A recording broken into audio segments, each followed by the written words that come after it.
Ladies and gentlemen, it's your boy back at it again. Welcome to another edition of the Rico Report, brought to you by the Buffalo Fanatics. Folks, it's Tuesday evening. Are we good? Are we still tripping over last game? Are we not okay? Did you guys not sleep on it enough? I need to know. You gotta understand. These are the reasons we do this, right? It's therapy. It's therapeutic to talk it over, not only after the game, but we let 24 hours marinate. Another 48 to really get it in. Hear all the shit talking and all the, the overreactions. I'm guilty, but now it's time. Digest a little bit. Let's talk about it. And there's only one place that you can get down and dirty, and that's on the Rico Report. And get it in how you live it in, baby. Let's go. Folks, welcome to another edition of the Rico Report. I will have a guest on tonight. My main man, Papa Peck. Kevin will be joining us tonight as we dive in for recapping of this Bills game. And then we got to jump into another one because we got the Dolphins coming up, and it's going to be just as challenging as the Steelers game was. I truly believe that, right? It's not going to be, okay, we're going to bounce back automatically because it's the Dolphins and we swept the AFC East. It's another year. Any given Sunday, great movie, by the way, but any given Sunday, anybody can get it. And we got it. We got chin checked on Sunday, not only as the football team, but we got chin checked as a fan base because we were walking out chest all out. You feel me? Chest out, feeling good. You know what I'm saying? We came off of a 13-3 season. We felt nice. Ain't nobody can touch us. We're that team. Trust me, guy. You're not that guy. You're not that guy. We weren't that guy when it came to how we played football that night. Let me get there we go. The camera's a little better. Now we get a little focused, a little better now. So let me tell you, man, things ain't the same. Things ain't the same. So, but this is why we do these shows. These are why we stand in here and we talk it out and we talk it up. So as I do this, I don't like the way my camera is, man. Let me fix that a little bit. Sorry, fellas. Let me fix that a little bit. Adjust the cam. There we go. That's a little better. That's much better. So there's lots to talk about, first and foremost. So here's the deal. I got some announcements to make. I don't know if you guys have realized it, and it's a big thank you to you guys. If you guys realize, right here, you see that, folks? We have officially reached our 20K milestone. And I'm going to tell you right now, it feels good. It feels good because it's the amount of hard work that the team has put together. It's the hard work that previous members of Buffalo Fanatics have put together. I'm not going to sit here and say, oh, it's all me, it's all this. It was a team effort, even those that were before. So the fact that we've attained this goal is massive. It's huge. So thank you guys. Big things. 20K just hits different. 20K just hits different. It would have hit much better if it was coming off of a win. But nonetheless, sometimes you got to get chin checked to know what's really good for next week. So big shout out to you guys, BF. You know what I'm saying? Buffalo Fanatics, big shout out to the Bing Squad. Big shout out to everybody that subscribed and has brought this show and to where it is right now. And we got to keep it going, man. It doesn't stop. It's got to get better. So it's a huge congrats to the team altogether. And I thank you guys very much so. Now, before we get into the talks, there's more news.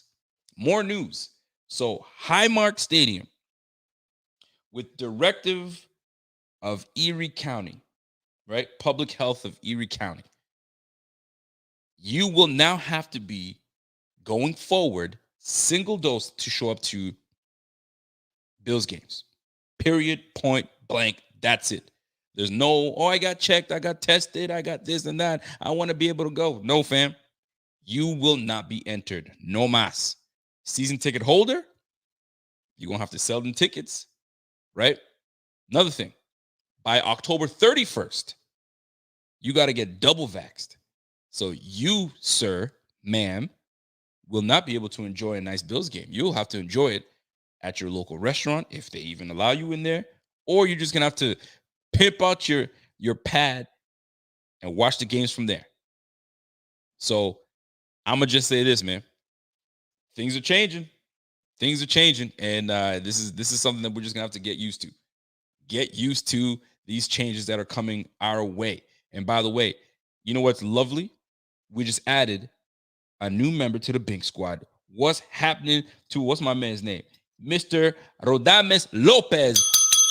Welcome to the Big Squad, bitch. Let's go, man. And I mean that in the most positive way. Welcome to the Big Squad, my G. We just keep adding members, and I love it. I love every minute, every moment of it. It's the Big Squad. Let's go, man. And listen, let me give a shout out to one guy, John DeMarchi. John DeMarchi, I got to give you a shout out, man. I love your comments, number one. I love when I may make a wrestling or a music reference and you catch on to that shit. So shout out to my guy John DeMarchi and my guy Jeff King. Jeff King that was the first guy that I was like, oh shit, Jeff King's got that. So 6 holding calls, 4 accepted, 3 sacks, 8 QB hits versus Pittsburgh, which rushed 4 men once in 79 plays. Josh Kryptonite rushes 4, drops 7, dared Buffalo to run versus the little box and play dink and dunk. 4th and 1 sneak. That's a lot to digest, number one. And we will get into that because we have our segment called The Good, the Bad, the Ugly. You guys know how it is on Tuesday nights. That's how we do good, bad, ugly. We're going to get into that. So if you guys won't be able to go to the game, I'm telling you right now, jump on the zone. And in order for you to get to jump on the zone, you got to go to the BF VPN, hit that Canadian market, get the zone first, hit that Canadian market, and you're golden. Watch any game you want to, because if you can't go to the game, might as well get hooked up by the Buffalo Fanatics. Let's go. So here we go. So Highmark changing things up. Now, here's a bit of sad news. Sad news, I guess you could call it sad news, because it is. I don't know if you guys have seen this story, but Coach McDermott has a form of he's got a skin I don't want to call it skin cancer, but it could be. And let me get my facts straight before I just put that out there like that. Let me see here. Yeah, so it came out that Sean, he's battling skin cancer, squamous cell carcinoma. So when you see McDermott with a long sleeve, long pants, long with the wide brim hat, it's not a fashion statement. Although it's a cool look, because he's always internally cool. And I mean, in the heat, he's wearing all that stuff. That's because he's been protecting himself and getting checked out. And apparently last year, he saw a couple of spots on his skin where he's like, wait a minute, that's a little odd, and got checked out. And it turns out that is what Coach McDermott has been dealing with. So listen, shout out to Coach McDermott, number one, for getting checked out, and as should you guys. But he's dealing with that right now as this team is going on. So you just never know what people are dealing with, folks. You never know. So shout out to Coach. I mean, take care of yourself. Make sure things are good. You know what I'm saying? And we'll see you every Sunday, man. Shout out to my man, Coach McDermott, man. He's dealing with that. Another thing. Also, shout out to Game Touch TV. Game Touch TV. What it do? Bing, biggity, bing. Let's go, man. Let's happen it. Let's go, folks. All right, so let's get to the football talk, because I wanted to get all those things out the way. So praise to Coach. That's our guy. You know, we ride with our guy, Coach. We ride with our guy, McDermott. That's our dude. No matter what. You know what I'm saying? Clap God. That's our guy. You feel me? So let's get to it. Let's talk about this game, man.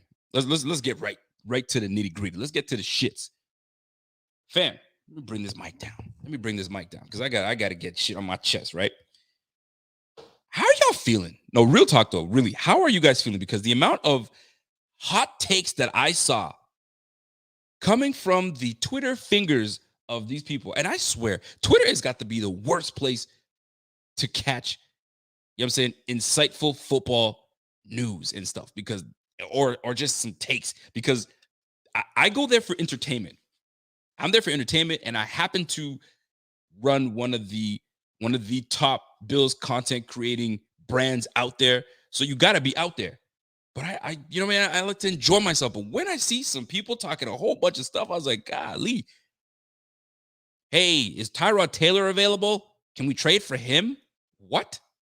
Hey, Mitch Trubisky better get ready. Who? Hey, is Coach Dable on the hot seat? What? What is happening? Oh, Josh better watch out. Watch out for what? What's happening? People, I get it. We lost the first game. Not fun. I get it. We had expectations to win this game. We thought we were going to walk right through it. We had guys that are so confident. Even our own very Judge Mathis was as confident as can be.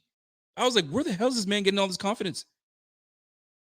And then now the statistics start coming out. Josh throws for 58%, 270 yards, 1 touchdown. Not a great game. Inaccurate. Guess what? Those were similar numbers to Josh Allen last year against the same team. You want to know the difference? They didn't have middle linebacker Devin Bush. They didn't have cornerback Joe Hayden. There were a lot of things that were being dealt with on that team. They lost to the Redskins first, and then they played us, and we were surging at the time. And we took them out, but they played us tough. And it took a pick 6 for us to really put the game away. For them, it took a block punt to walk in and really for them to put the game away. We're very similar. The game went on the same way. So you got to give credit to the freaking Pittsburgh Steelers. That's just what it comes down to. You just have to be able to do that. Hold on a second. I saw a comment saying I was annoyed because Rico wasn't confident. Not gonna lie. I was not confident. And now you see why. When you guys are, oh, you're such a hater. Aren't you a Bills fan? You're supposed to be like saying that we're gonna win. I don't know what kind of accent that was, but it sounded like one of y'all. No, I was not confident. And apparently we get told a lot of things. We get messages sent to us daily when I say that. And apparently at practice was shit. Things were not going well at practice the week before the game. Things were off. Blocking was not happening. We were walking around like we the shit. You know what I'm saying? We walking like, what's that clown that keeps getting knocked out every day? Freaking McGregor. We walking around like McGregor, like we the shit. And we got chin checked. That's what happens. Pittsburgh came in and said, hey, this ain't the same old Steelers from last year. Yeah, our quarterback is 38, 39 years of age. Who gives a damn? He was still slinging that rock. Not really. But he's still making big plays. We allowed 8 big plays, splash plays. We can't, as a defense that's supposed to play the Kansas City Chiefs that's got weapons galore. You know what I'm saying? You want to play the Tennessee Titans with new receivers. You think that we're going to be able to put up the same type of defensive play and allow big plays to happen? Come on, son. The defense played solid against the run, but we also allowed big plays to the receivers.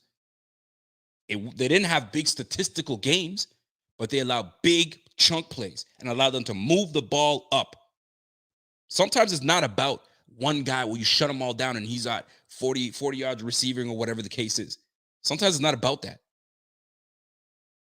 We allowed too many big plays. And you can't win football games when you allow big plays to happen. That's what happened. Somebody's got to keep it real with you guys. Shit. And I guess I got to be that dude. Why the hell's my mic sagging? I don't like sag. There you go. I'm just saying, man. So Pittsburgh Steelers, y'all came out and whooped us real good. Dominated. You dominated our O-line. Woo! Did you guys ever? We looked like a bunch of chumps on the O-line, especially in pass protection. More specifically. Golly, man. That O-line got exposed. But what have I been telling you guys the whole freaking summer? All summer. And there's no cap. Y'all can go right back to the film. Go back. Go watch all my goddamn videos and say, yo, Rico's not lying, because he did say, what the F are we doing bringing everybody back? Are we expecting any change? Are y'all nuts? We brought the same running backs back. We brought the same O-line back. So what the hell did y'all expect? We got pushed around like little bitches against the Kansas City Chiefs. You would think that was when you'd say, oh, shit, maybe we should upgrade the interior of the line. Nah, we good. We're going to bring everybody back. We're just missing a defensive pass rush. Yes, we were missing that too. You would think that you would address the trenches. We addressed the trenches, but we addressed it with 2 tackles. We'll get into that. Yo, am I talking shit? Because if I'm talking shit, you let me know. But if I'm speaking the facts, find yourself a little microphone emoji. If you have that, toss that bitch in there. Because we got some things to talk about. I wanted to bring this analogy up to you guys. If you guys have ever gone to purchase something, whatever you guys go to buy, right? Purchase a car, purchase a house, purchase something on, for you Americans, Craigslist. I think that's what you guys call it. Namdi, I appreciate you, bro. I appreciate you, man. Always keeping it a buck, as I should. I owe it to you guys to keep it a buck. I'm not going to sit here and fucking, Allen wasn't bad. He was, shut up. Yes, he was. He wasn't the standard of Allen that we had last year. So if he wasn't what he gave us last year, he was bad. Because now he's elevated his game. So now anything below that is not good. So if it's not good, what is it? Yo, throw me another mic, man. Throw that mic on the chat, man. I'm telling you, man. Yo, that's my thing. No more thumbs up, man. It's mic. Throw the mics on there, man. Give me 5 mics. It's gonna say we're going back to the source days. You guys don't know about that. Anyway, let me keep going, man. So you go buy yourself a car, you go buy yourself a house, and it looks really good. You're amazed. Whether it's a new car, used car, brand new house being built, whatever. It looks really good. Then you notice one thing. You're like, oh, that's kind of weird. They put the, I don't know. I'll use the car because the car is much easier. Come on, D Hanson, you tripping? D Hanson's like, what? Microphone, eggplant. D Hanson, what's on your mind, fam? I'll take it though. Wifey will like that. She knows all about it. Get on the mic, girl. D Hanson with the eggplant. Let's go. So check this out. You're gonna buy yourself a car, right? And you're looking around it. You ever hear the term tire kicking? This is from a former salesperson, so I know this. Tire kicking. You know, you start kicking the tires and making sure everything's good, and yep, looks pretty good, right? You pop the hood, and you're like, oh, that's kind of weird. The hood doesn't shut all the way down. Huh? Okay, not a big deal. Walk around. Oh, the door handle is a little whatever. So the minute you start seeing one thing, you see another. Now you're looking at everything. Hold on a second. Before I sign the paperwork, let me really look at this car before I buy this thing. Now, where are you going with this, Rico? I'll tell you where I'm going with this.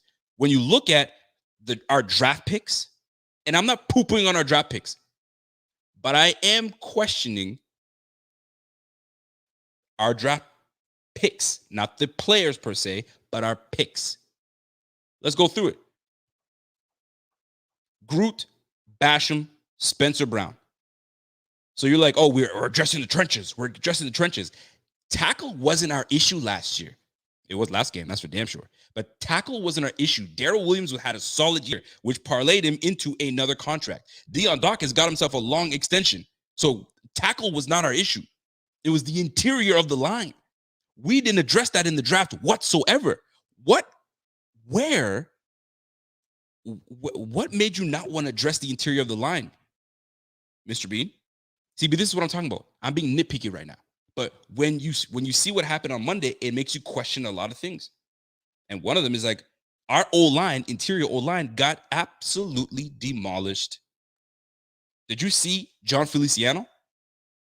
John Feliciano was absolutely non-existent in the pass rush. Cody Ford wasn't as bad as I thought he was. Not great, but he wasn't as bad as I thought he was. He had some really good moments.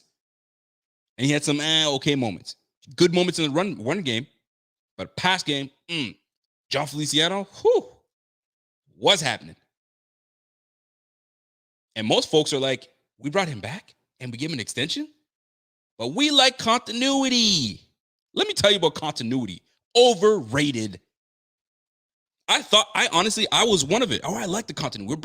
We're bringing everybody back. This is good. This is a good thing. It's a good thing when you're really talented or you're young and you're still coming up in the game. John Feliciano is not a young cat. Not a young cat. Cody Ford, you have more reason to say, give him more time. John Feliciano, not so much. But we decided to bring it back. And I bring this up for a reason. This continuity business, overrated. Bring everybody back. Did we improve? Did we improve by bringing everyone back? The first indication, now I might be overreacting, but the first indication of this game that we just had tells me continuity is bullshit. What we should have done was upgrade in the interior. Bring some young cats on, some talented young cats, and let these guys develop. At least there's reason for some failures to happen. But when you have a guy like that, nah, fam, not buying it. So now here's what's now having to be forced. The forced conversation now is, what are we doing with Spencer Brown? 3rd round draft pick. Are we now forced to move Spencer Brown to right tackle? Now, what do you do with Daryl? What do you do with Daryl? You got to move him to right guard, right? So now what do you do with Cody Ford? You got to move Cody Ford to left guard. So continuity, bullshit. Put your talented people on the freaking line and put your best 5 on the line and let's roll. I got caught into the continuity bullshit because of all these articles that have been written out. We need the continuity. The continuity is really good. Fuck it. Oh, shit. Here I go. Radar Rico's back at it again. But fuck that continuity nonsense, man. I ain't buying it. Bring me the most talented guys on the line. Put them on the line and let's maul these cats. Let's protect our quarterback. Josh Allen is too damn good to be giving us what he gave us last week. And he put up 270 yards. That's legit. But for our standards that we got from Josh Allen last year, not good enough. Especially if we're trying to go to the conference championship. Let me tell you something. Did you see Baker Mayfield? Baker Mayfield was playing some fucking ball. Pat Mahomes was Pat Mahomes. I know it's week 1. I know. This is the type of shit you guys wanted from last game. From last show. But I had to really look over. I was watching the game again. I was looking at this stuff. I was like, a couple things we got to tweak. But that O-line, though, that is cause for concern. If you think it's just a one-off, we're about to face the Miami Dolphins. You got Phillips. You got Emmanuel Ogbah. That was a problem. You got Christian Wilkins, an interior lineman that is a freaking problem. And you think that it's the Miami Dolphins, we're going to be all right. People better wake up. Let me give my man Papa Peck the code to get in here because I didn't do that. Shame on me. So as you see my head down, it's no disrespect to y'all. I just got to, handle some stuff and make sure that we get our guy in there. And as I do this, I'm gonna shout out to my guy Joshua Arnold. Yo, look, as long as we win our division, we all know the playoffs is a new season. It's all about the hottest team and things bouncing your way. We'll be okay. We will be okay. Oh, no. Josh, you're not wrong. We're going to be okay. But here's my question to Bills Mafia.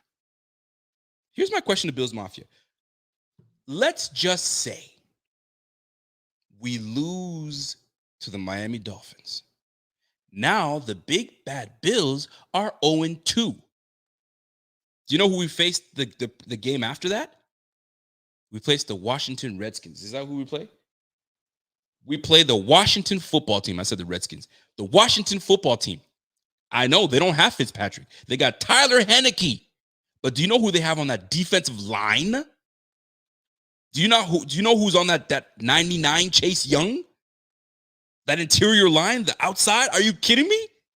If you guys are worried about who the quarterback is going to be, that's not who you got to worry about. You got to worry about the O-line that we have, the performance that we gave up, and who the hell we facing week 3. Let's focus on week 2. Miami Dolphins, a much more talented offensive team than the Washington Redskins will be. Yo, throw me that mic.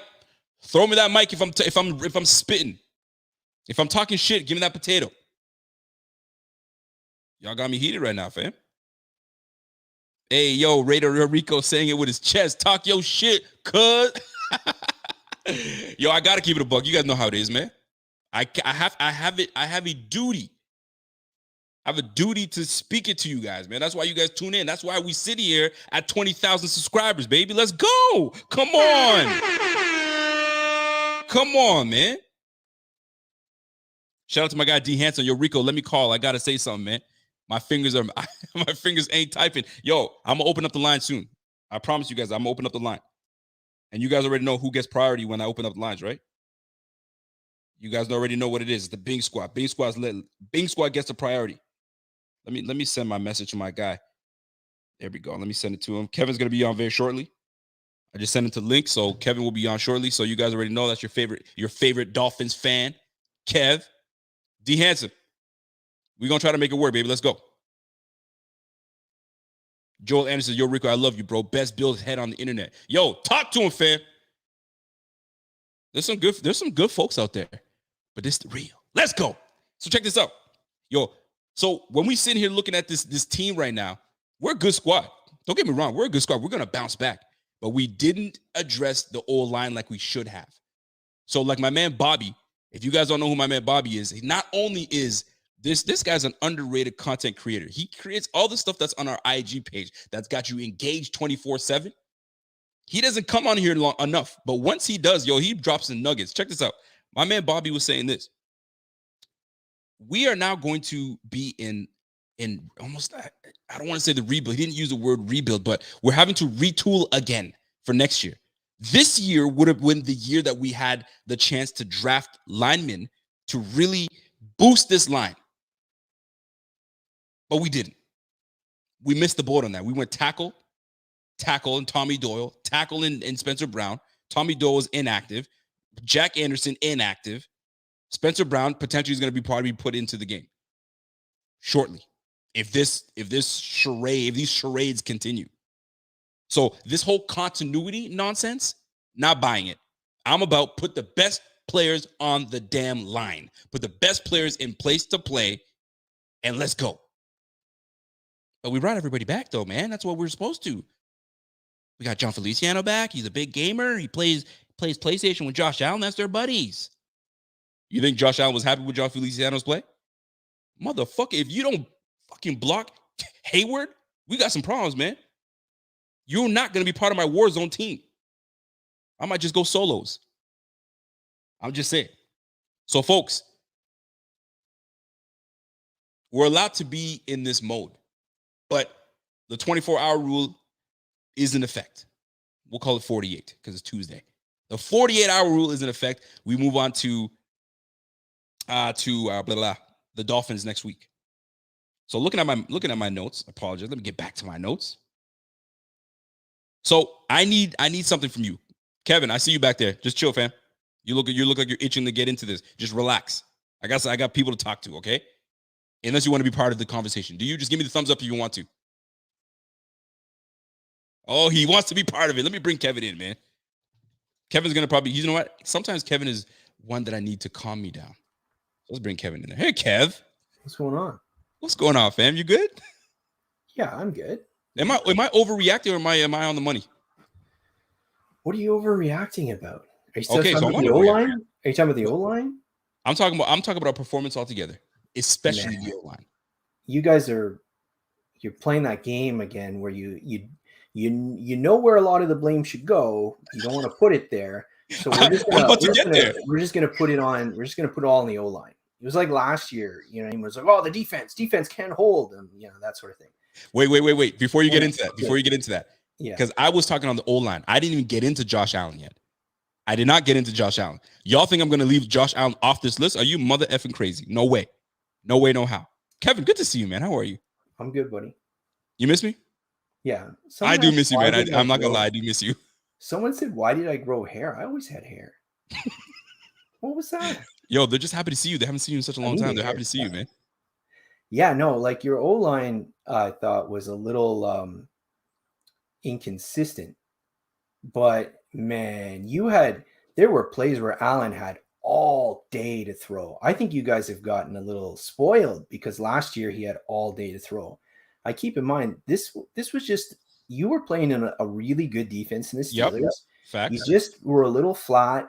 Don't panic. You're gonna put up 42 this week. Like, it's cool. Yo, stop. Don't do this. No, I'm telling you, like, it's cool. Like, man, the sky is falling. The sky is falling. The offensive line wasn't that bad. When you throw the ball 95% of the time, there's going to be pressure. When you play against an elite top 5 defense, there's going to be pressure. Guess what? TJ Watt was in the discussion for Defensive Player of the Year last couple of years for a reason. Yep. Melvin Ingram's a good player. Cameron Hayward's a good player. I still thought you guys had chances to win. You know what I mean? Like, you should have won. You're a better team. It's just, you came out a little flat. You'll be fine. You just, now instead of 15-2, you'll be 14-3. Like, calm down. I hate when Kevin does this because he's doing it. It's like a form of a reverse psychology. Just like, you guys got this. And then when the Dolphins maybe get a dub, you're going to be like, oh, well, Rico, I tried to tell you. Listen, man. Now, before we get into the Dolphins, I don't want to get into the Dolphins because I got so many things to talk about, right? So you claim that the O-line wasn't, Allen had time to throw. That is the most absurd thing I've heard today. Did you watch this game? You know that I have seen every game the Bills have played in its entirety for the last 5 years. Well, this is year 5. I had watched the whole game. He had time where he's sitting there looking, he's bouncing on his feet, and then he overthrows Sanders with no one around him. You know what I mean? Like, come on now, guys. Okay. Like, you had time, like, go watch my sieve of an offensive line and then come back. Like, if a quarterback is more than a second and a half, I'm like, this is insane. This was Josh Allen, though. He had no time. Did you see John Feliciano? Oh, man. Listen, okay, hold on. Let me put it this way. Yeah, but again, when you throw 90% of the time, there's going to be plays where you get pressure. For sure. There's no question. Now, if you know you're going up against a guy that had 14 freaking sacks plus last year, and he's coming in this year, you don't think that you'd want to kind of chip him a little bit, kind of give your quarterback a little time? No, you know what it was? It was arrogance. It was offensive coordinator arrogance to not help out your linemen and think that Allen is just going to save the day for you. He can't. And I'm not just blaming Dable. That's on Allen too. The arrogance. You have the ability to check out a plays. You even said it yourself. All right, when coach says something, I don't like it, I change it. Well, then change the motherfucking play. If your lineman is getting beat like crazy, we might have to change it up a little bit. Let's go 12 personnel. Let's slow it down a little bit. We're up 10-0 for crying out loud. And I'm not a film guru, but I just see what I see. I'm just saying. So I digress. Let me bring it back a little bit because I want to get you into it. I do want to say this though. We took double tackle and double D line, and we took a double tackle. So when I'm looking at the tackles we took Spencer Brown, we took Tommy Doyle. Do you know who was available for us to take in the interior line for the Bills if we didn't take second round pick that was inactive Boogie Basham? And I'm not saying that's anything bad. It's just that we have a lot of talent on the D line. Creed Humphrey was available. Kendrick Green, part of that Steelers offensive line, available, and Ben Cleveland were available. Those are guys that, if we didn't necessarily need another defensive end, because most people when we took double defensive end, we were like, oh, that's interesting. I like the pick, but that's very interesting. So now we had those guys available. And then you look at the cornerback spot. And we're going to get into the cornerback spot because our friend Levi Wallace did not have his best game. Now, I read something on Twitter, and it was something to the nature of, well, Kevin, let me give you a scenario. You tell me what the play call should be if you're the ref. Receiver's running his route. He turns around. Cornerback's not looking back at the ball, and he's interfering with him. What do we call that? Yeah, face shielding or face guarding, whatever you want. That's right. It's a penalty. It's a flag. We have some people online saying, "Oh, that wasn't a flag. That shouldn't have been a flag." Let me reverse the roles. If Stephon Diggs were in the same position and in the end zone, and a face guard shielding wasn't called, you guys would be up in arms. Levi Wallace is known for not tracking the ball with his head. He's done that before, but we've also seen him bounce back. This is what's tricky about a guy like Levi Wallace. Now, Levi Wallace, there's something that's been brought up. Levi Wallace has been defending his shield, defending his position against everybody they throw at him. They haven't thrown anybody that's enough to with competition. You put a 7th round draft pick in Dane Jackson. You bring in a freaking depth player last year. God knows who the hell we had. Not enough good competition enough to move Levi Wallace off of his spot. I like Levi Wallace, but Levi Wallace was a liability yesterday, and they took full advantage of it. The pass interference and then the touchdown pass, great concentration by Deontay Johnson. What say you? You're making that how many passing yards did you give up? 188. Calm down. Did you see the big plays that we gave up? No. See, that's where you're not. Don't just box score. Don't be a box score guy. I watched the game. At any point, did it seem like the Steelers were moving up and down the field? No.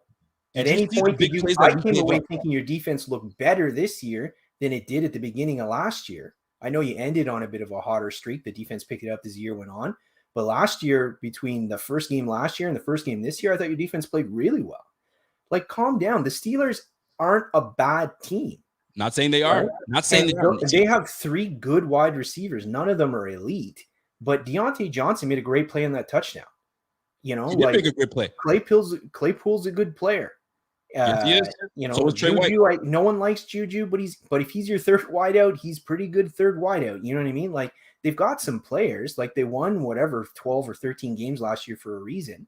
Like, you just had a rough game. Like, if you played them again, you would win. Keep in mind, your offense struggled mightily against them last game in the first half. It wasn't until the second half when you made some adjustments that you started picking them up. That was one of your worst first halves last year that you played all year. And then you made the adjustments, and you guys, you know, you came on top, and you beat them in the second half. You're just a little flat today. Like, Kev, let me ask you this. Calm down. No, I'm not going to calm down. I'm going to tell you because no. I'm not going to calm down because this is where, as a fan, we have tough opponent next week. Jalen Waddle is a freaking beast. All right? You guys have some freaking players on it. Gesicki can play. Stop the nonsense. I'm onto your shit. I'm not going to freaking let you come in and, calm down. No. Bullshit. Calling you out. Here's the thing. We only allowed 188 yards. But get this. 24 yards, big play. Juju Smith-Schuster. 22 yards, big play. Claypool. 25 yards on a big run reverse. Claypool. Here's another one. 24 yards. Pat Freiermuth down the middle. Too many big plays. You can't win these games when you allow big chunk plays. That's what Big Ben does. Big Ben will chew you up. How many offensive touchdowns did they score? I know the answer, but I'm just curious. How many offensive touchdowns did they score? 1. What does it matter? Well, we lost the game. What are we talking about? We lost the game. That's what we're talking about. We lost the game. You didn't lose the game because your defense didn't come out to play. If you can hold an NFL team to 1 touchdown, it's not on them. Who's it on? I don't want to hear it. I don't want to hear any more about the defense. You gave up 1 offensive touchdown. That's it. It's not on them. You can't say like, well, I wish they gave up 0. Okay, I wish my team gave up 0 touchdowns every game too. But if you give up 1 offensive touchdown, that means they did their job. That's it. So we got to find somewhere else. Let's get to what we really want to talk about then. Josh Allen. Let's talk about it because you want to get into it. Let's get into it. I'm not going to get into it. I'm past. I thought he was trash as a rookie. He was not good in his second year, even though you guys were like, "Oh, he's good." He's not. He was below average. He was outstanding last year. That's it. He's proved it. He just had a bad game. It's not even like he was just off. He was off on some throws. He was off on the deep one. He was off, like he was fine. Like he wasn't horrible or anything. He just had a not a great game against an elite defense. Like this at the end of the year, the Steelers are going to be like a top 3, top 5 defense. So like, it's just, man, I don't know. So let me just say this. Marlo says, "Yo, pump block killed us. Game was very winnable until that point." There were a few things that happened, few turn of events. I personally think that we are the better team. I personally think we're the better team. That there's no question about it. But there were some decision making that put us in position where you're like, why'd you do that? 4th and 8, you go for it. I thought that was very odd. 4th and 1, a very doable 4th and 1, we punt.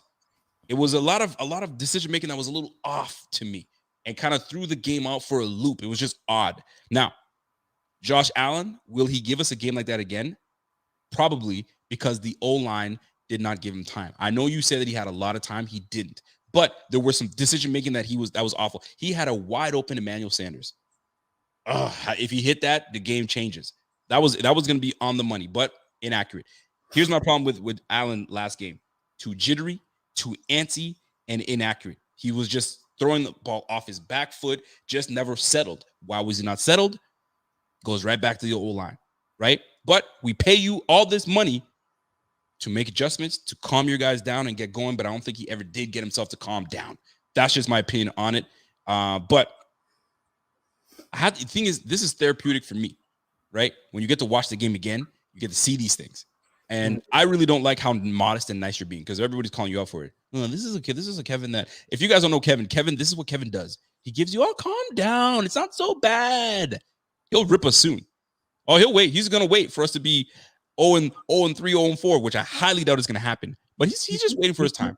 You keep saying that, but it's never happened. For 4 years, you keep saying, just wait. Just wait. He's going to pounce. You can't pounce when you win 13 games. I got nothing. If you guys were garbage, I tell you were garbage. You know what I mean? But you're not. You're a really good team. You're a top 2 team in the AFC. It's between you and Kansas City. You know what it is? Cleveland looked nice, but yeah. Cleveland did look nice. The Cleveland looked nice. I'm impressed with how Cleveland really was dominating the game until Pat Mahomes became Pat Mahomes, and Travis Kelce's just fucking good. That man is just unreal. Now let me ask you this, Kevin. You know how week 1 is, man. Because had you guys lost to the New England Patriots, you wouldn't have been happy either.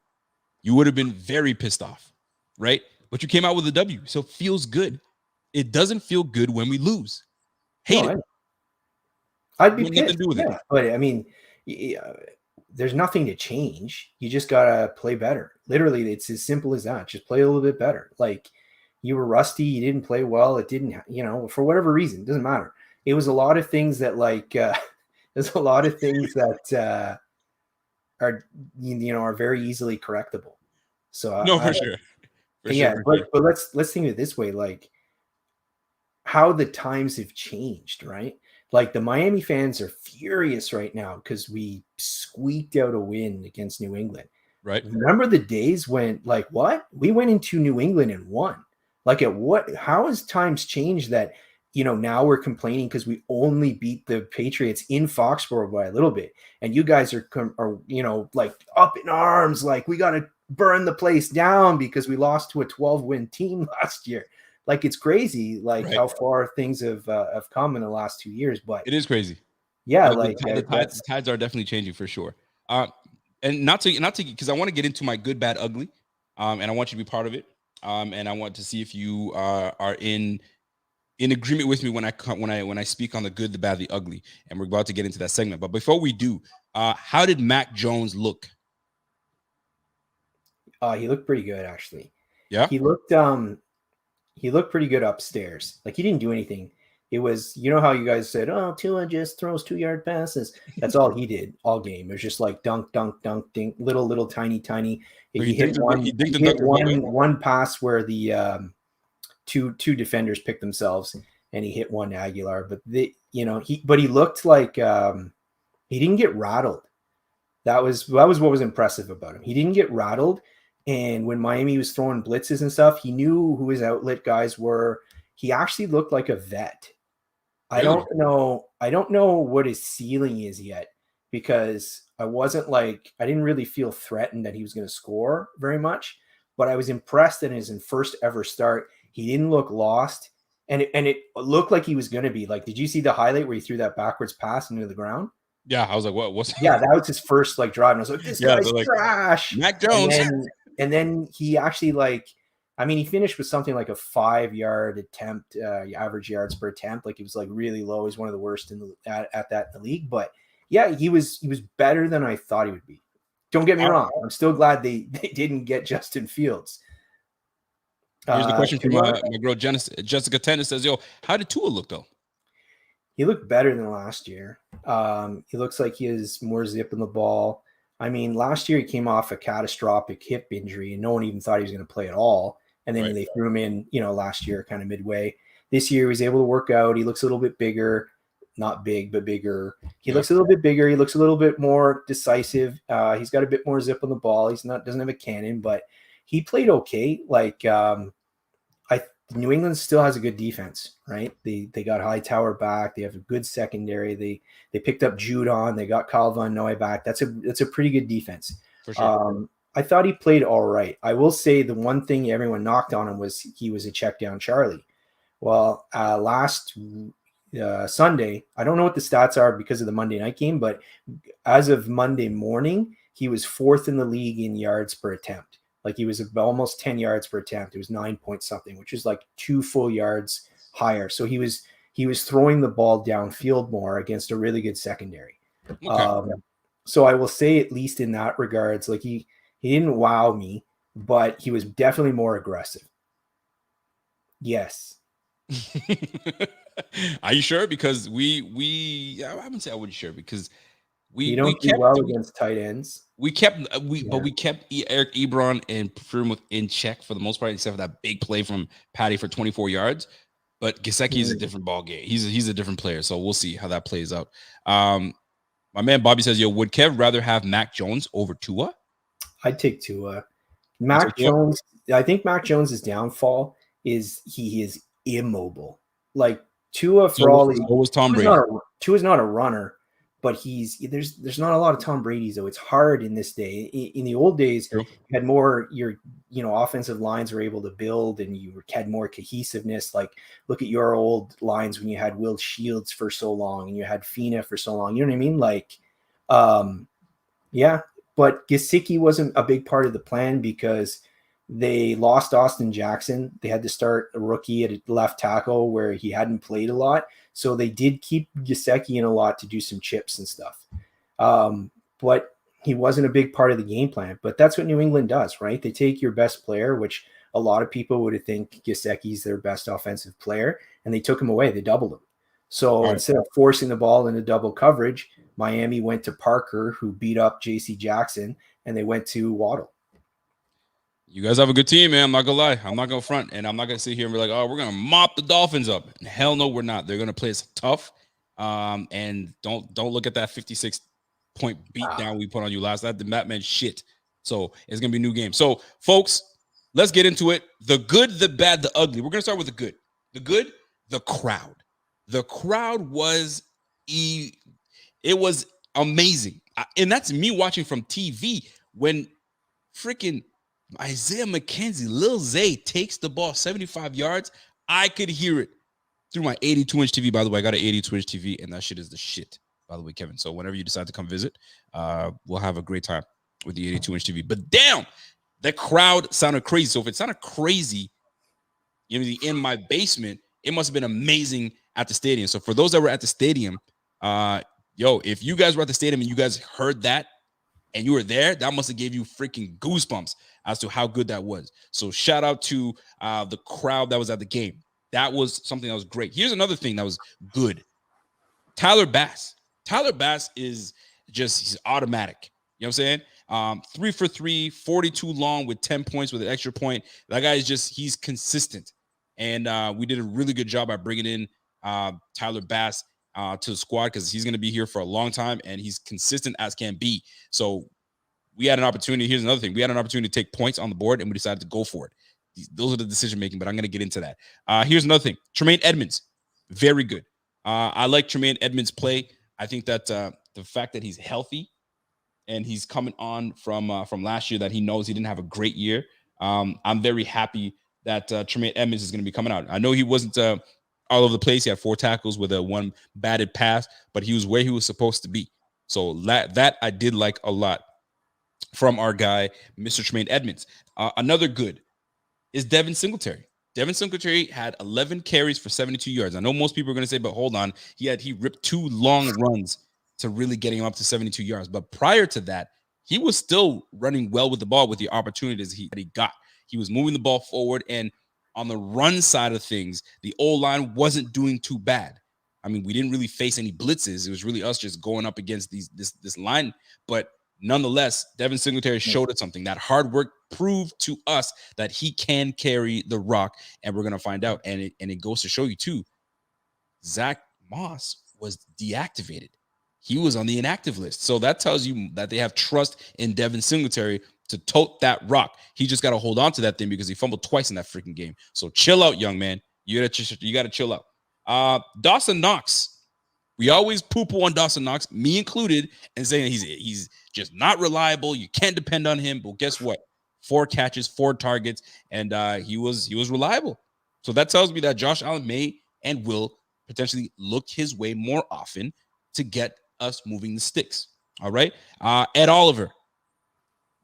He was good. He was more than good. He was solid, right? Pressure often. He was often inside putting pressure on Big Ben, but Big Ben has one of the quickest releases in the game. He doesn't hold on to the ball, and if he does, he's pump faking you, moving the defense, and going somewhere else. And he's still mobile for a freaking old 39-year-old. I can't call him old 39, but in football years, yes, he is there. So pressure often and constant push from our guy, Ed Oliver. Maybe this is the year that he puts it together. I'm hoping that he continues because he is going to be a menace if he can put things together. It's going to be awesome. Last but not least, the run defense was stout.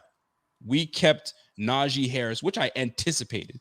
I knew Najee Harris is a great talent, but I didn't think he was going to rush for big yardage. He rushed for 45 yards on 16 carries, 2.8 yards a carry. So the defensive rush side did the job. They really did the job and stifled that run game, but we allowed too many big plays, and the big plays is what really was a detriment to the game, and we lost, right? So, Kevin, did you remember anything good that you remember from the game that you could say, yeah, I'll give you that. Good, that was good. Yeah, first I want to say, God, I hate when people say, well, if your takeaway is 2 long runs, what did he do? What the hell does that mean? What? Well, if you take away Josh Allen's all his touchdowns last year, he was terrible. Like, what? You can't take away a guy's best plays and then say, well, how is he now? You know, what do you mean? Those 2 runs situation does matter, right? It does, but regardless, he obviously looked more like he did in 2019 than he did in 2020. 100%. He obviously looked like he had a bit more slipperiness. He looked a bit more decisive. Mm-hmm. I thought like your offensive line did open a lot of holes in the running game. I thought maybe you could, have done that a little bit more. But I thought with the opportunities you had, even early in the game, you're still running for a pretty good clip. So definitely, I think that that was something you could take away. I thought what does that even mean? Well, I hate that. Yeah, but take away 17 tackles. What did he do? Take away all of his best plays, and how did he do then? Yeah, it's like what? You can't. I hear you. All right, let's go to the bad. I'm gonna let you start off. If just by watching the game, is there something that stood out to you that was bad? Give me one. Oh, you know what? Say it. Yeah, well, Allen was not good. There you go, big fella. He didn't have. I wanted to get off your chest. Go ahead. He did. I'm just saying he didn't have a good game. Wait, Kevin. Before you continue, because I'm gonna give you an opportunity. Mm-hmm. I'm gonna give you an opportunity. I don't give it to everybody, but you're gonna have an opportunity.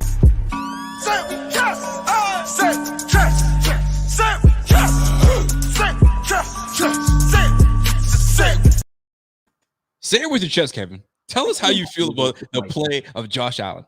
like he wasn't terrible, but he didn't like he missed a lot of throws that he normally makes. Right, there was a lot of throws that were just a little too out of reach. Your receivers dropped a couple passes, but some of them weren't, very accurate throws. But like, I'm not going to say with my chest, he's going to put up 42 against me next week. Like, it was just it was a bad game. Doesn't mean he's a bad player. He just didn't have a great game. But again, there was a lot of mitigating circumstances. I thought, overall, like you had some bad breakdowns on your offensive line. Some of the times they didn't handle they weren't able to figure out which four were coming. I thought that was maybe something that they could do a little bit better. Wallace, he didn't play great. But other than that, like it was a close game. The bad was your special teams punt block. That was the bad. Yeah, that was good, because I was about to get to that. So the bad was that we just allowed everybody just merge right into the middle and just crash the middle. Reed Ferguson, I don't know what happened. I know he's snapping the ball, but they just went off of him, and then it just turned to mush after that. So that block punt was the nail in the coffin for the game. Josh Allen wasn't, and this is, I said it earlier in today's show. We have expectations for Allen based on what he gave us last year. So now there's a standard. There's a standard that we need him to uphold, and he fell below that standard. So to me, that puts him in the bad category. Was he horrible? No. Was he better than a lot of the freaking quarterbacks out there, including Tua? Yes, absolutely. Wasn't last week. No. You know what I'm saying? Wasn't last week. We're gonna find out next week, bitch. So, but we gonna get into that. But to me, he just wasn't to the standard that we normally have. Josh Allen, he was forcing throws. He was a little antsy, and he was forcing the big play. He wanted the big play bad, and was forcing him to hold on to the ball a little longer because he wanted that big play. And the defense just kept everything in front of them. Minkah Fitzpatrick is a big time player. You know that. I hate that. You know what I'm saying? I just can't believe you guys let that man go. But it is what it is. Yeah. Oh, he's an asshole. He didn't want to play. He's like, we had him playing basically in the same role that Devin McCourty plays, where you play safety, you play some single high, and then you come up and you play some in the slot. And he was whining that he didn't want to do that. He wanted to play single high. I want to play one position and that's it. So they send him off to Pittsburgh for first. They even had the owner. They had everyone trying to convince him to stay, but this bitch was like, no, I got to go. Sorry. No, my God, I hate that guy. So then he goes to the Pittsburgh Steelers. See what he's doing at the end of last year? He was crying that, they only leave me single high. I don't have enough chance to make the play. Hey, give me more opportunities. Yeah, they want you bring me closer to the line of scrimmage. That's why you wanted out of Miami. God, I hate that guy. Kevin's really telling how to feel. By the way, when I give you the floor to say it with your chest, you got to say it with your chest. Well, he wasn't so bad. He was really good. No. You come with it, sir. Yeah, it wasn't like you guys got slaughtered. You lost a close game because you got a block punt against. It was. Listen, they play as tight every time. So it's two good teams going at it, and one defense, special teams made the play, and that's what it comes down to at the end of the day. So Josh Allen wasn't good. It wasn't horrible, but wasn't good. All right. Forcing throws, we already got that point. Coaching decisions. For us, it was about the coaching decisions. And everybody's talking about the coaching decisions from McDermott going for it on 4th and 8, going for it on 4th and 1 when the opportunity was there. Then he'd punt on 4th and 1. There was some decision-making that he made that a lot of people were like, what is going on? And it feels that Coach Dable didn't make any major adjustments to the game. We kept it 5 wide. We had a game plan. We wanted to stick to the game plan, and we didn't really deviate from it. There was more adjustment made from Coach Tomlin than from our coaching staff. But it happens. Sometimes one coach is just more prepared than the other, and it was admitted by Coach McDermott. He was like, they made adjustments, we didn't, and I was out-coached. That's what it comes down to. You're talking with the two guys that went to the same school, William and Mary, and they know each other very well. So it's one of those things where, hey, I got the best of you last year. You got the best of me this year. We will probably be facing each other again sometime soon. So it's going to be one of those situations. It happens. And to me, the bad was our pass rush. I contemplated putting this on my list, but I did it anyway because I felt that with all the looks and the additions to the D line, and we really wanted to make sure that this D line got after it. We didn't get to Big Ben as much as I thought we were going to. We got to him 3 times. I think he got sacked. Actually, he got sacked twice. So for a team that really put the I guess the attention on the defensive front, I don't feel we got enough on Big Ben. But Big Ben is different, man. He gets rid of the ball, so I get it. So that's why I contemplate on putting that on the list. But I did it anyway. I felt good about it. Now we're gonna get to the ugly. What was ugly about this game? Kev, would you like to jump in, or do you want me to just tell you? I guess I should have realized from the good, the bad, that there would be an ugly. Absolutely. I should have saved the punt. Yeah, it's all good. It's all good. I will repeat the answer. That was the ugly turning point. Yeah, right? The ugly. So for me, the ugly was the O-line. The O-line was absolutely, they didn't perform.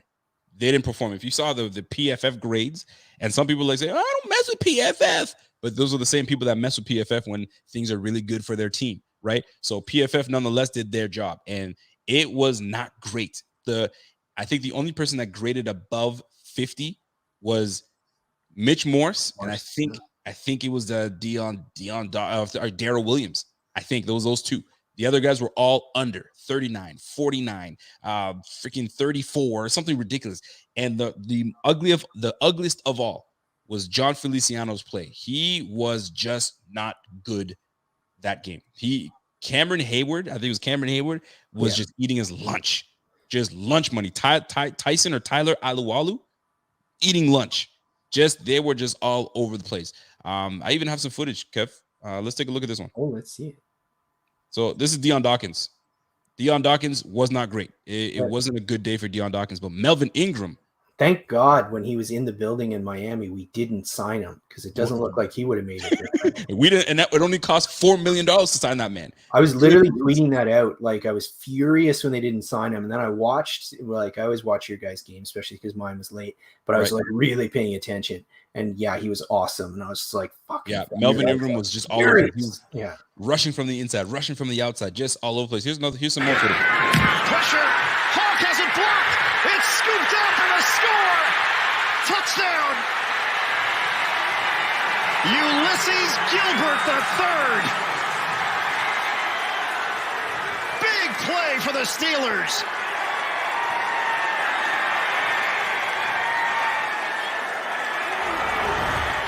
Danny Smith's troops, the special teams coach, they put on a block and right up the middle. Excellent job there, number 28. That was the nail in the coffin for us right there. Hawk gets one blocked every year. What's that? Every year, Hawk's going to get one block. Okay, so here's the thing. I didn't think Hack was that bad. I don't even say bad. He did his job as a punter.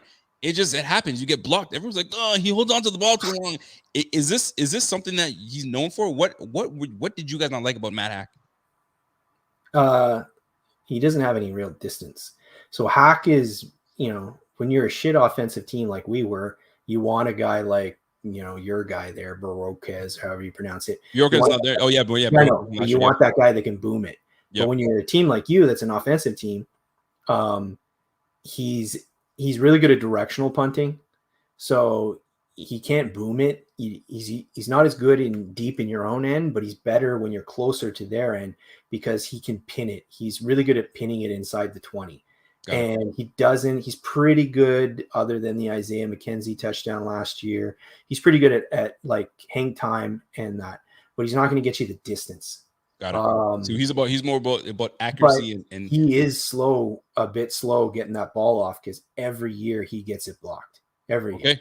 Good to know. That's something I'm gonna be paying attention to. Good athlete, though, eh? He's a good athlete. He can throw and he can run pretty good. Well, he could have used that part right there when you saw everybody collapsing on your ass. Hey, shutter step, get out of there. But it is what it is. You got to do your job. Here's another one. Here's some more footage for their first lead. Roethlisberger, end zone corner adjustment. Deontay Johnson, touchdown, Pittsburgh. Against Levi Wallace, Johnson with the concentration and the score. The toe drag confirmed. Now that's just a good play by Deontay Johnson because Levi was there. No, he's not just there. He actually tips the ball. He did. It's just a great play. It's just, that's what I'm saying. Like, it was really good coverage. It was just Johnson. Johnson's a good player. Like, that's Johnson is a good player. Washington, Pittsburgh has some good receivers. Like, agreed. There's no Diggs, but they're all like really good number twos. But they have like 3 of them. And here's the challenge. The challenge was that before that play, there was a pass interference on Levi Wallace. So he put himself in that position because they're like, oh shoot, his mind is probably not there. We're gonna go at his ass again, and that's when they capitalize. Here's another play. Down at the Buffalo 34. Roethlisberger timing right down the sideline. Oh, what an adjustment! Chase Claypool, first down. Working against a Pro Bowler, Tre'Davious White, and he wins the battle for 22 yards. In the first half, they tried to do this, and the ball was a little... Damn good play. But big plays like that is how we lose games, man, when you allow big plays like that. But that's just a great play by Chase Claypool. Good ball by Big Ben. This is the NFL, man. You got the best of the freaking best, right? And that's where Chase Claypool got the best end of that. Do you know what PFF graded Trey White? They graded Trey White this game 49.1.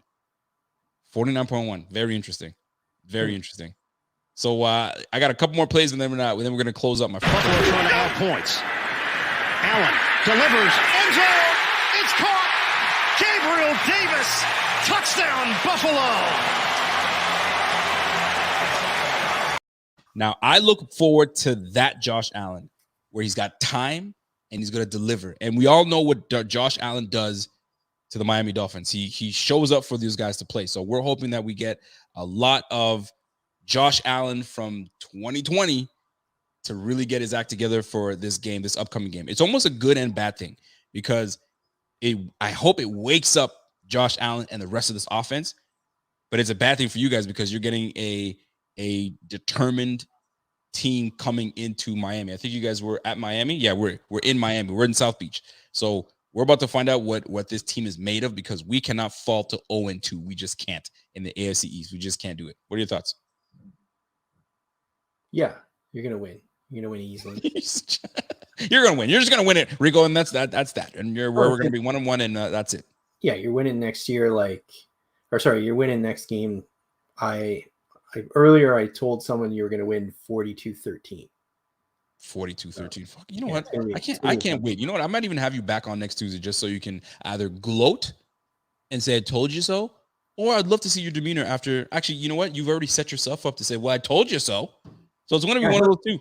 You're gloating or you're going to say, I told you so.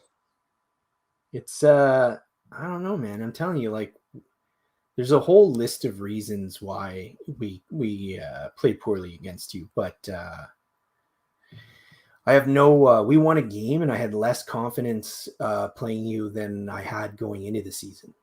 Especially now that you guys lost last week and Allen didn't play well. So, oh, God. I hear you, man. You got a question for Randy Bobandy? He says, Kev, would you rather start Waddle or Parker in fantasy?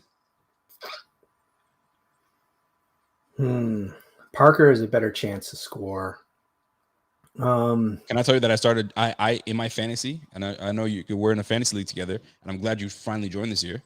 I actually drafted Waddle and Smith from the Eagles, and they both came out huge. Yeah, so did Chase, right? From I'm telling you, man. Yeah, they all three of those good things. I think that Waddle's going to catch more.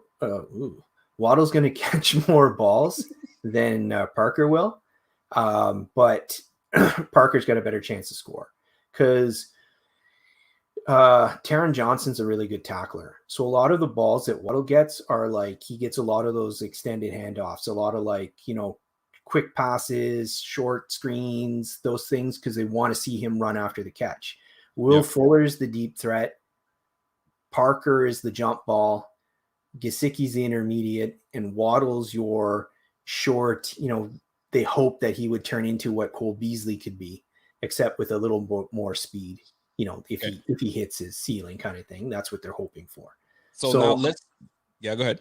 I was just gonna say, so I could see Waddle getting like 6 catches for 42 yards, and Parker would probably be like 5 for 55 and a touchdown. All right, so let's get right into it because we're done with the Steelers. We're finished with the Steelers. We're facing the freaking Dolphins. All right, Kev, talk to me on this freaking Dolphins team. I got a few before because I don't have much time because I got to get to I got business to handle on the night shift. But let me do this. You've got Gesicki, you've got Joaquin, which I like a lot. Is Joaquin still there? He's still there returning punts, but like Okay. the wide receivers go Parker, Fuller, Waddle, Albert Wilson, Preston Williams, and then I guess Jakeem Grant gets on the field. I got a question from Nandi. Nandi says, yo, Kev, other than Allen, which of the other Bills members are you most scared of for next week? I'm going to answer his first question I saw he posted in the comments earlier that we didn't talk about. Okay. How do we fix the offensive line quickly? How do we turn that around quickly? The answer is you play Miami. Wait, okay, I was giving you guys props. You got Emmanuel Ogbah, you got Phillips, you got Christian. You know I like Christian Wilkins. Yeah, and then 2. What was his last question? Oh, what Bills player scares me other than Allen? Oof, I don't know. Maybe Diggs, I guess. It's the right call. Yeah. I mean, Diggs did eat you guys up last year, but you guys also didn't have Xavier Howard. Sorry, you had Xavier Howard, but you had the Byron Jones went down, right? Was it Byron that went down? Yeah, that was the first game of the year that they played, and Howard was just coming back from a knee injury, so he was on a snap count. He only played like 20 snaps. Right. But, so this is going to be a different ball. We put the youngest player in the league. We decided that was a good idea to have him cover Diggs. It didn't work out. Yeah. No way, monogamy. Yeah. So let's do this before I want to get a few things off. So this Dolphins Bills game. You got the 1-0 Dolphins that they're the solo team right now in the AFC East with the win. Every other team lost in the AFC East. So you guys are the top of the mountain for now.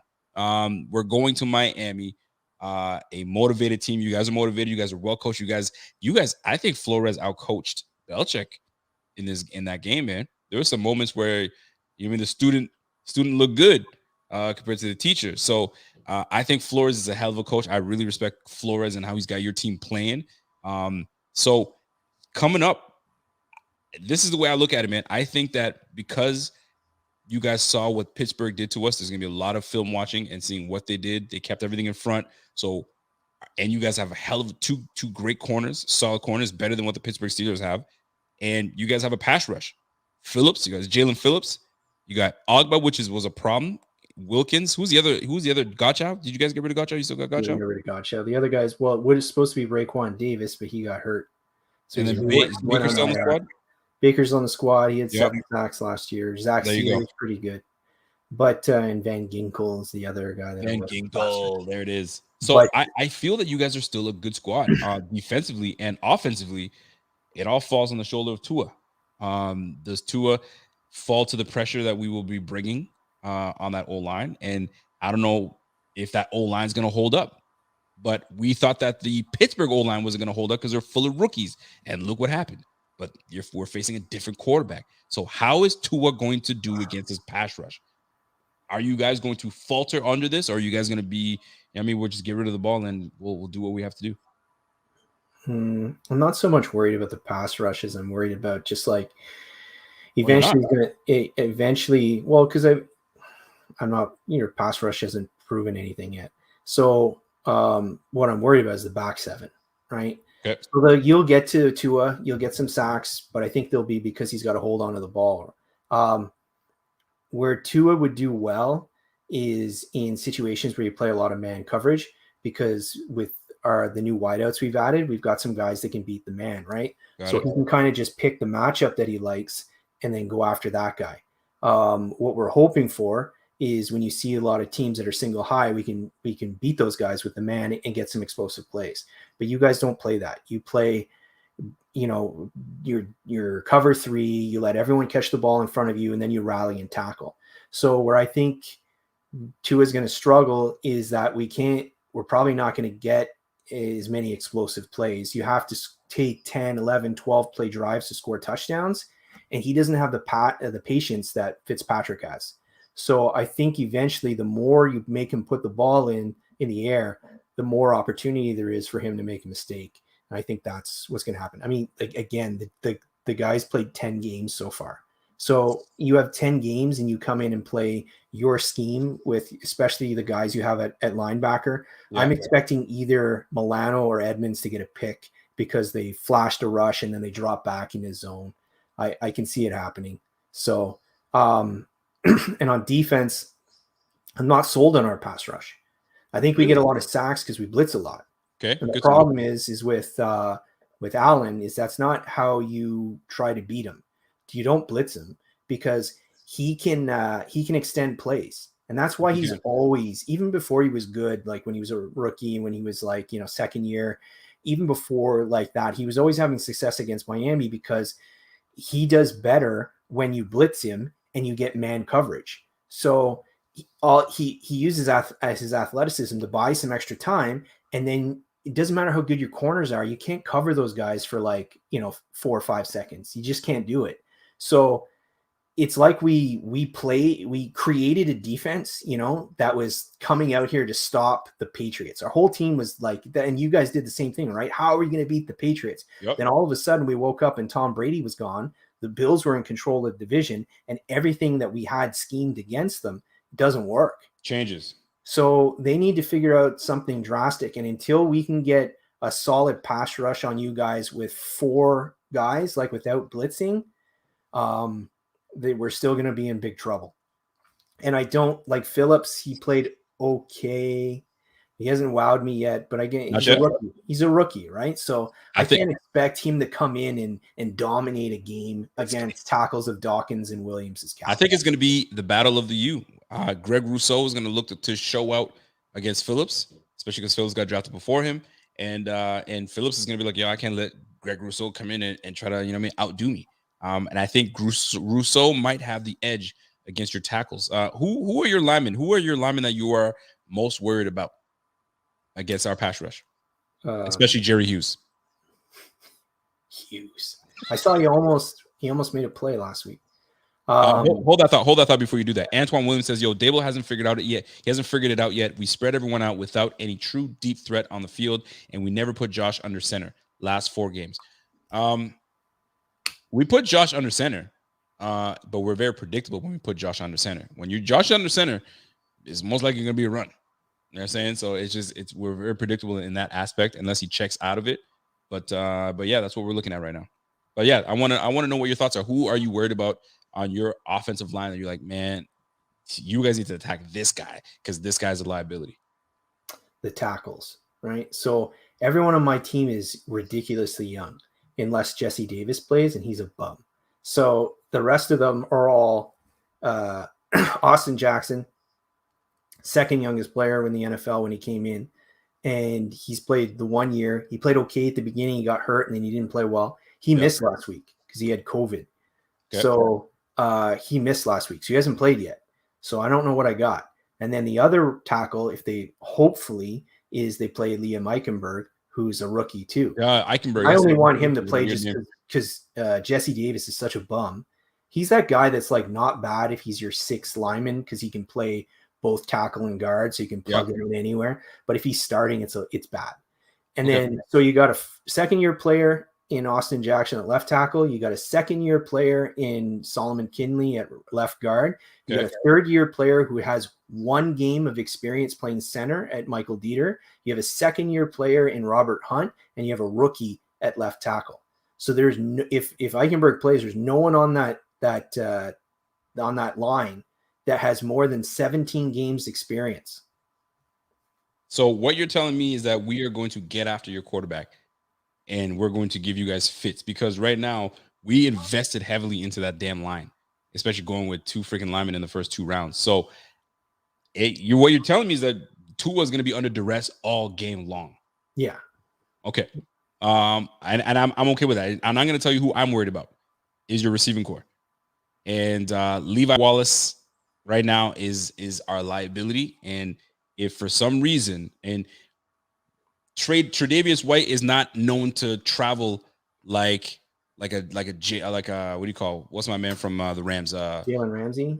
Jalen Ramsey, right? He's not known to travel like Jalen. Jalen Ramsey will go everywhere the number one guy goes. Or like Xavier Howard.